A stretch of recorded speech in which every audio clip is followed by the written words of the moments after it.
আমি জানি না যে শেখ হাসিনার আমলেও আপনাদের 1 বছরে 200 খুন হয়েছে কিনা আপনাদের নেতাকর্মী। অথচ শেখ হাসিনা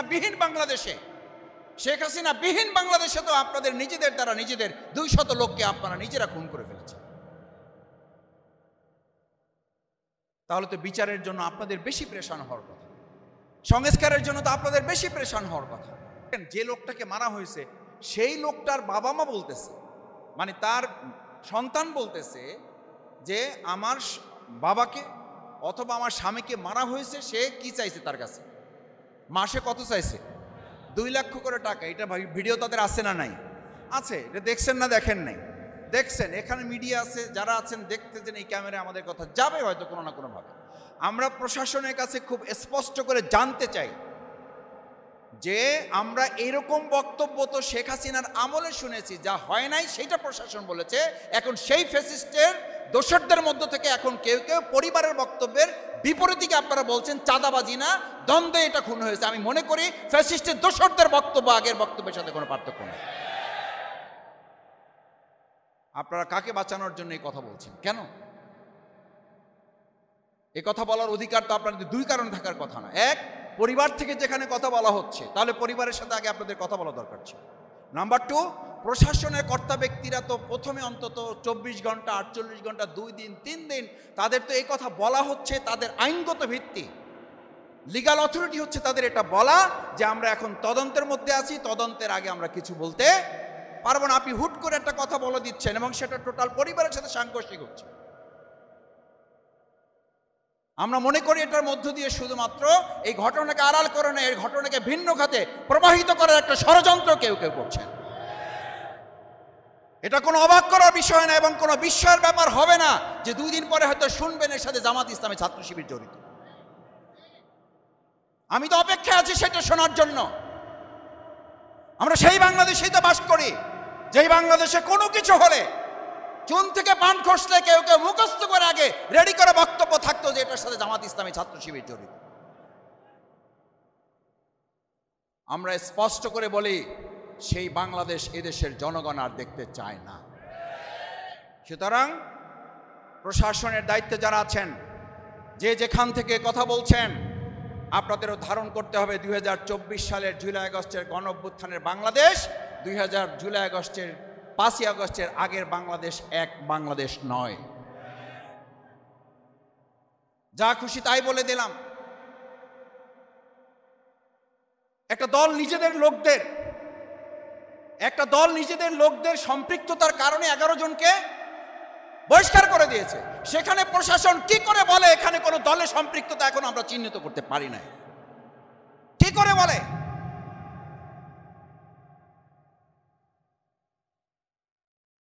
আমি এই কথা বলছি এই জন্য, এই সমস্ত বিষয় সামনে রেখে আমাদের 19 জুলাইয়ের প্রোগ্রামকে সফল করার জন্য আরো বেশি শক্ত এবং স্পষ্ট ভূমিকা আমাদের পালন করতে হবে।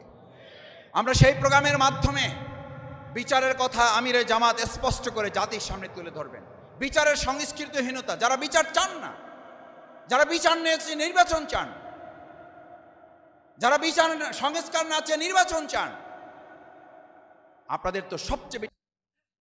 আমি হাত জায়গাতে বলে আপনাদেরকে আর কষ্ট দিচ্ছি না ভাইয়েরা, এটা শুকরিয়ার জন্য বলছি। আমি মাঝে মধ্যে আমি বলছি এটা বোঝার জন্য, আবার বলছি আল্লাহ যেন আমার সওয়াব নষ্ট না করেন। আপনাদেরকেও আমি তাচ্ছিল্য করার তো প্রশ্নই নেই। এখানে আমার চেয়ে সবাই আল্লাহর প্রিয় মানুষ, আমি সবচেয়ে বড় গুনাহগার।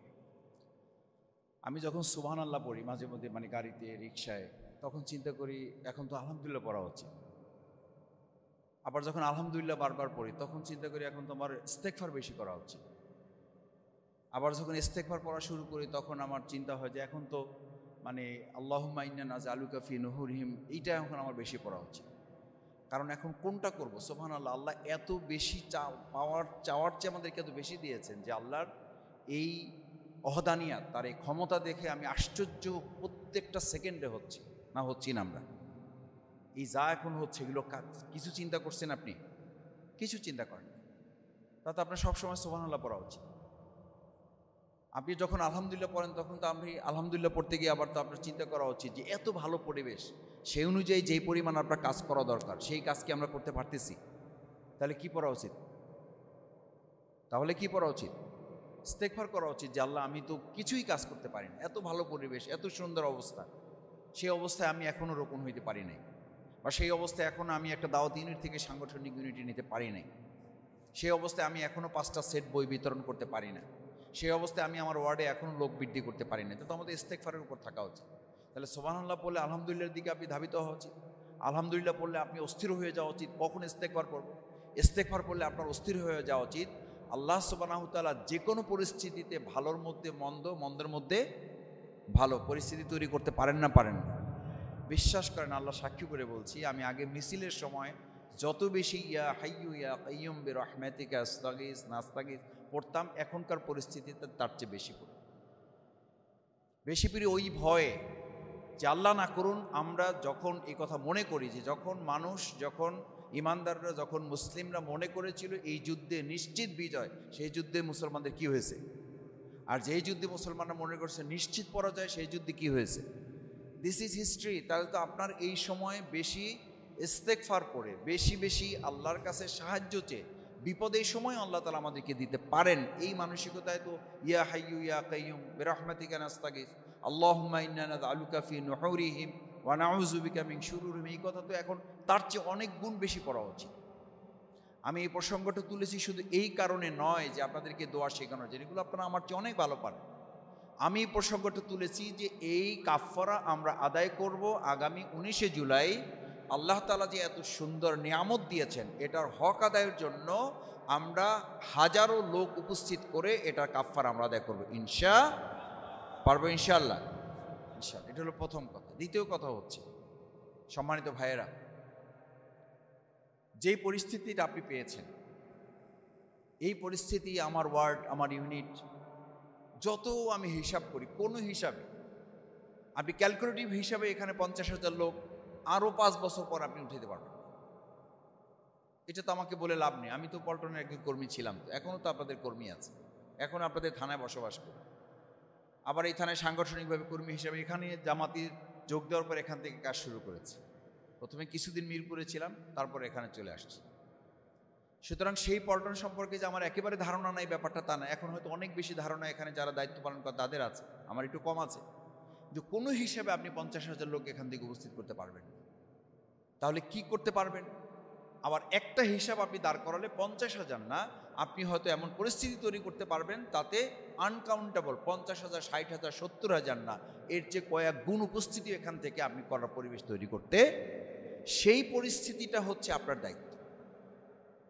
আর সেই পরিস্থিতিটার জন্য কি করণীয়? সেই পরিস্থিতির জন্য 5টা করণীয়, এটা বলে আমি কথা শেষ করব। আশা করি এর মধ্যে বুলুল ভাই, ইনশাআল্লাহ আমরা দোয়া করি আল্লাহ যেন দ্রুত আমাদের মাঝে বুলুল ভাইকে নিয়ে আসে, তৌফিক দেন।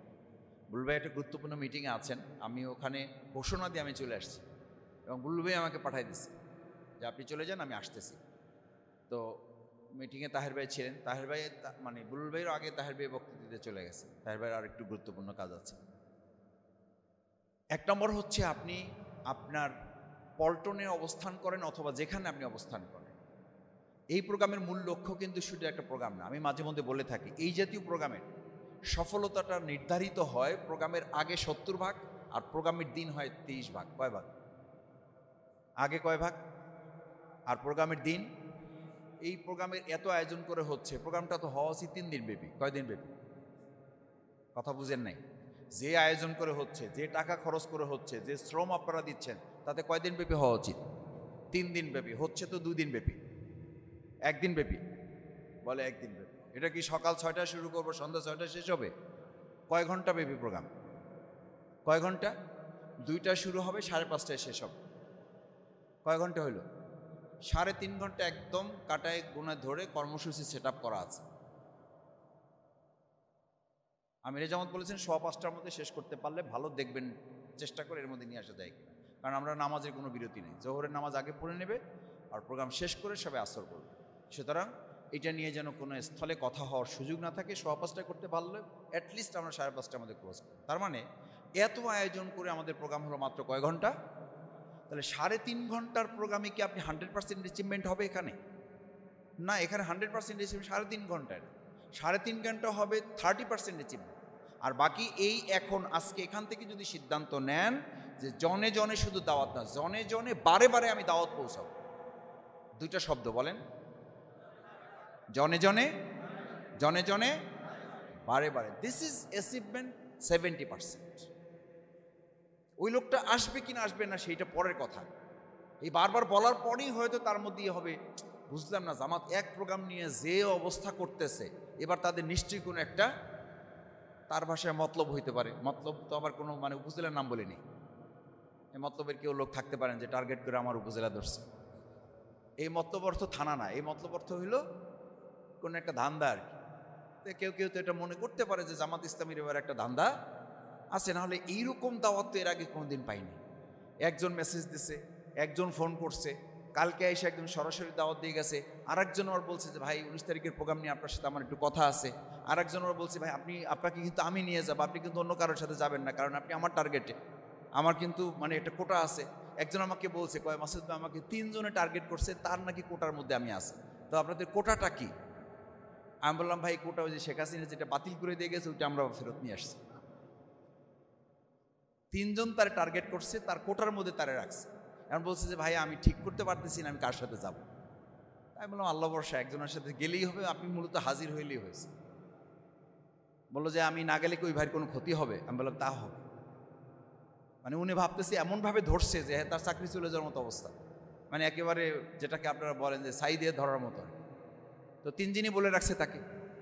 আমি বলছি যে জনে জনে, বারে বারে এমনভাবে আপনি দাওয়াতি কাজ এখন মানুষের মধ্যে করা, যা এটার মধ্য দিয়ে আমাদের ইলেকশনের একটা ওয়ার্ক যেন আমরা, ভাই আমাদের প্রত্যেক কথার মধ্যে, প্রত্যেক কাজের মধ্যে। আমাকে অনেকে বলে মাসুদ আপনি যাই করেন, যাই বলেন, আপনারা দেখি যাই করেন, একটা কথা আপনারা সবসময় বলেন। আমি কি বলি? ওই যে ইসলামের বিজয়, দিনের বিজয়। আমি বললাম ভাই আমাদের ওইটুকুই আমাদের পুঁজি, আমাদের পুঁজি ওইটুকু। আমাদেরকে আল্লাহ পাঠাইছি তো ওটার জন্য, আমরা এইটুকু বুঝার চেষ্টা করছি। এই বুঝটা নিশ্চয়ই আমাদের ব্যক্তি কোনো বাপদাদার কাছ থেকে শোনা না, এটা কোথা থেকে? মহাগ্রন্থ আল কোরআন থেকে। তো এই বিজয়ের জন্য তো আগে বুলেটের যুদ্ধ ছিল, এখন ব্যালটের যুদ্ধ। সেই যুদ্ধটার বছরে এবছর, সেই সময়টা আমাদের সামনে। তো একজন মানুষ যখন তার গোলের কাছ থেকে বলটা নিয়ে দৌড়ে অনেক কষ্ট করে তার গোল পোস্টের কাছে চলে যায় গোলটা দেওয়ার জন্য, ওখানে যাওয়ার পরে তার স্পিডটা কমে না বাড়ে? আমরা 17 বছর দিনের কাজ করছি, নির্যাতন, নিপীড়ন, হামলা, মামলা, রিমান্ড, নির্যাতন সব সহ্য করেছে। আমাদের শহীদ নেতৃবৃন্দ যেখানে ফাঁসি হয়, সেই দিনের রাতটা কেমন ছিল? সেই রাত 10টা, প্রত্যেকটাই তো রাত 10টায় হয়েছে। ওই 9:30, ওই 9টার কথা একটু মনে করেন। না শুইতে পারছেন, না বসতে পারছেন, না দাঁড়াইতে পারছেন, না হাঁটতে পারছেন, না কিছু করতে পারছেন। এই সব কিছু মিলে আপনি ধরেন যে খেলার মাঠের এই সব অতিক্রম করে আপনি বলটা নিয়ে গোলের একদম ডিবক্সের মাঝখানে আপনি ঘুরপাক খাচ্ছেন, জাস্ট একটা কিক করলে আপনার গোলটা হয়ে যায়। এখন আমাদের সামনে যে সময়টা, সেই সময়টার সাথে এই সময়টা মিল আছে না নেই? এই সময়টাকে প্রফেসর গোলাম আজম রাহমাহুল্লাহ বলতেন 10 মাস 10 দিনের আমাদের যে জন্মের প্রক্রিয়া পৃথিবীতে, এই প্রক্রিয়ার এটা হচ্ছে শেষ 10 দিন। কোন 10 দিন? শেষ 10 দিন। ওই সময়টা যেমন অসম্ভব কষ্টের, ওই সময়টা যেমন অসম্ভব চ্যালেঞ্জের। আগে 3 মাসে একবার চেক আপ করাতে হতো, এখন প্রতিদিন চেক আপ করাতে হয়, অথবা প্রতি 2 ঘন্টা 3 ঘন্টা পর পর ডাক্তারকে আপনি ফোন করেন, সব ঠিকঠাক আছে কিনা, কোনো অসুবিধা হচ্ছে কিনা, এভরিথিং ইজ ওকে, সব ঠিকঠাক আছে। কষ্টও বাড়তেছে, আবার লোভও বাড়তেছে, আবার আনন্দও কাছাকাছি হচ্ছে। প্রফেসর সাহেব বলতেন যে একটা নবজাতক সন্তানকে পাওয়ার জন্য শেষ 10 দিনের স্পিডটা যেমন, আমরা কিন্তু এই বছর 2025 সালের এখনকার এই সময়টা, আগামী 19শে জুলাইয়ের প্রোগ্রামটা শুধু একটা প্রোগ্রাম না, আমরা বল নিয়ে ডিবক্সে আছি এবং আমরা ওই দিন ডিবক্স থেকে আমাদের বলটা গোলে মারার জন্য আমরা একটা ফ্রি কিকের প্রস্তুতি নেব, যাতে আমাদের গোলটা আমরা 2026-এর যে নির্বাচন হবে, সেই নির্বাচনে গোলটা যেন আমরা নিশ্চিত করতে পারি। এই স্পিরিটটা যদি আপনি নিতে পারেন, তাহলে আপনার 50,000, 60,000, 70,000 আপনার গুনতে হবে না। এইটা আপনার গুনতে হবে না। আমি ভাই গোনাবাসা যে পছন্দ করি না তা না, গোনাবাসা তো করতেই হয়।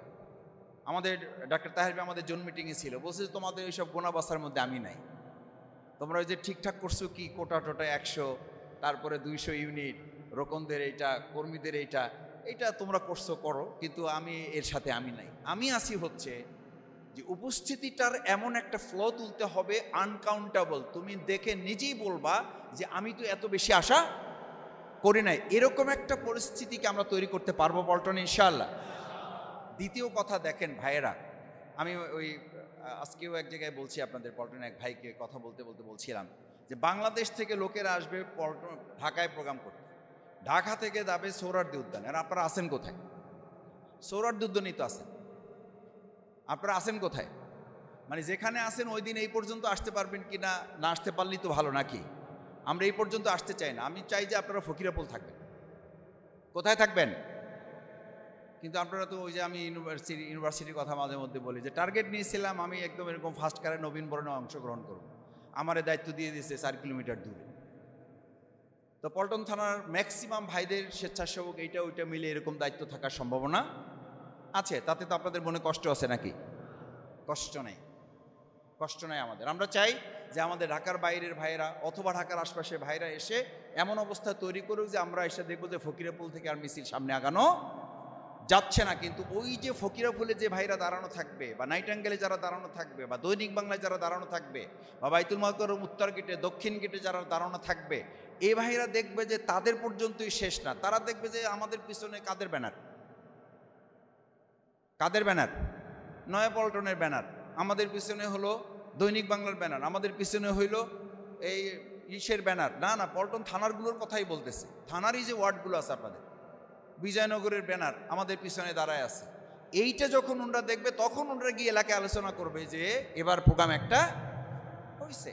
এই পরিস্থিতিটা তৈরি করার জন্য ঢাকার বাইরে থেকে যারা আসুক তারা তাদের দায়িত্ব পালন করবে। কিন্তু আমরা চাই এই ভাইদেরকে আটকে রাখার জন্য আমাদের পক্ষ থেকে যা করা দরকার আমরা সেটাও করবো ইনশাআল্লাহ।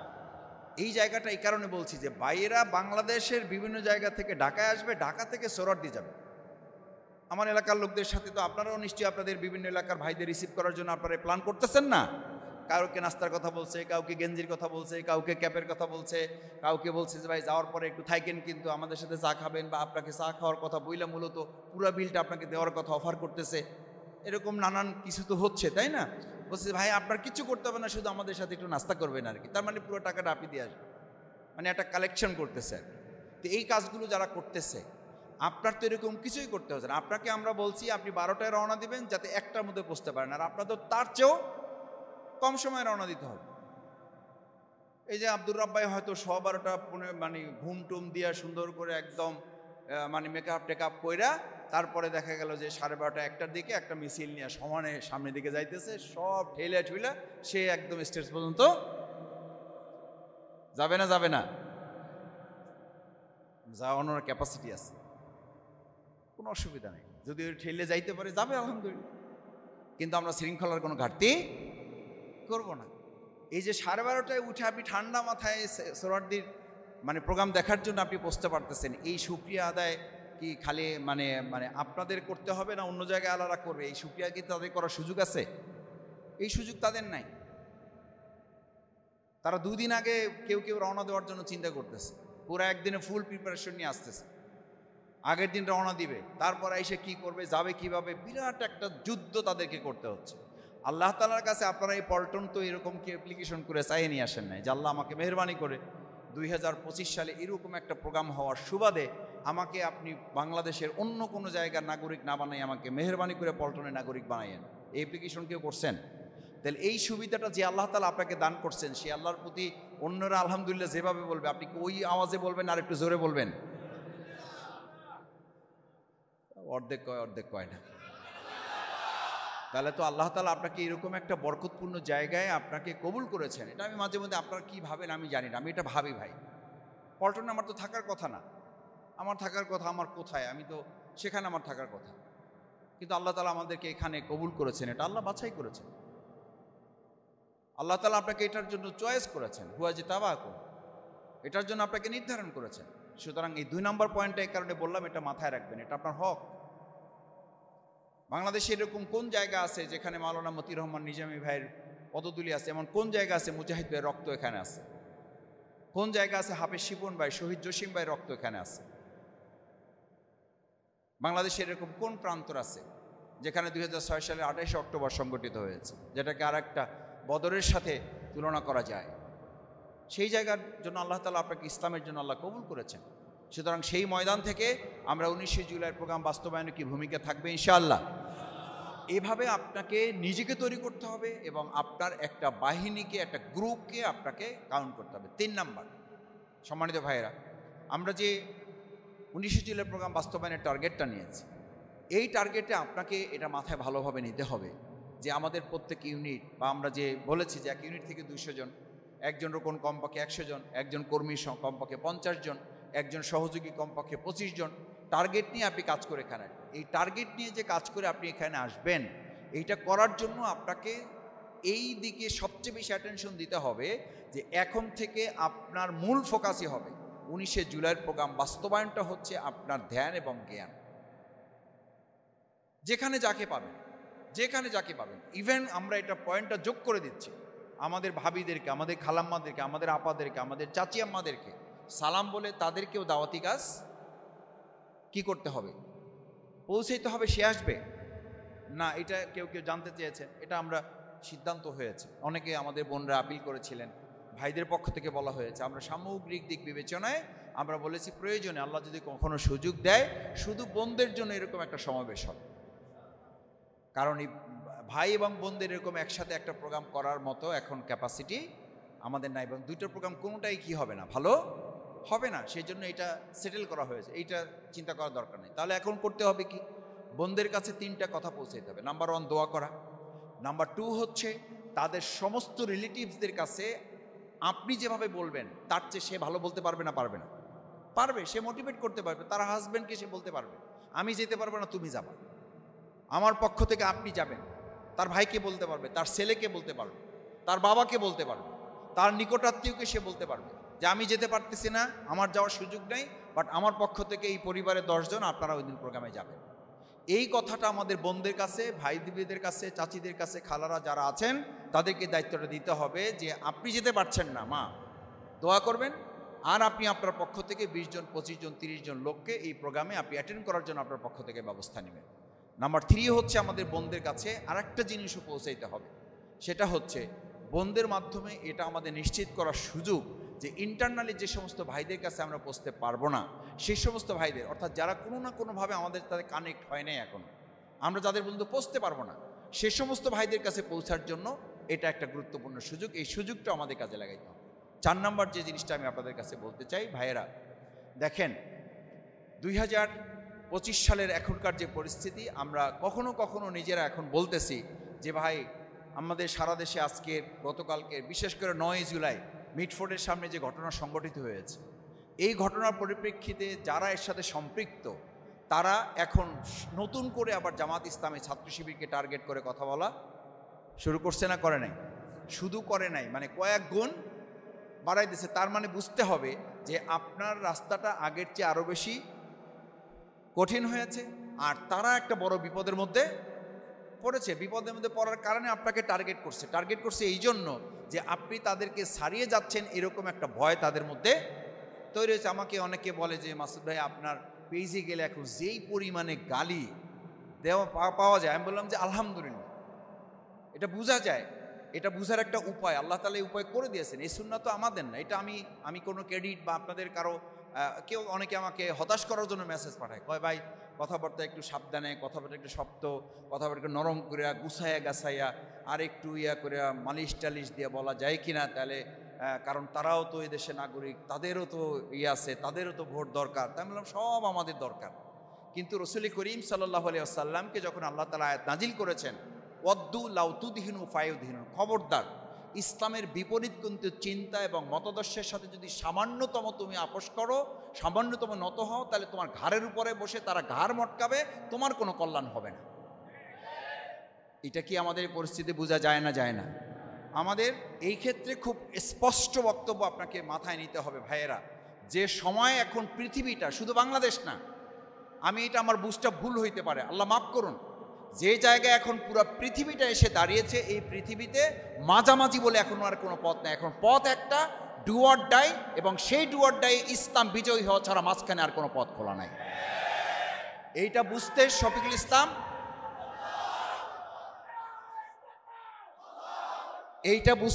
ইসলাম মাসুদ যদি ভুল করে, তাহলে আমি মনে করি শফিকুল ইসলাম মাসুদ ভুলের মধ্যে আছে। এখন কৌশলগত দিক বিবেচনায় হয়তো আপনি চিন্তা করতে পারেন, আপনি 2টা পয়েন্ট বলতে পারেন, আপনার 3টা পরামর্শ থাকতে পারে, কিন্তু আমরা যে জামানায় এসে পৌঁছেছি, কোন জামানা দেখেন।